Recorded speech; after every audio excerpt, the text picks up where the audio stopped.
Sobrang, sobrang snow ulit. Guys, kasi look at that. Look at that.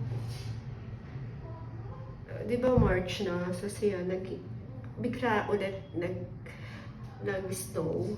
Hindi pa totally spring. So, yeah. Makikita niyo yung view. Oh, look at that. So, snow ulit. So, yan. Oh my God. Ang lumakas ulit ang flurries. Ang lakas niya, guys. Look at that. March 23. So, okay. Kape-kape muna. Team Hortons. Guys, look at that. That.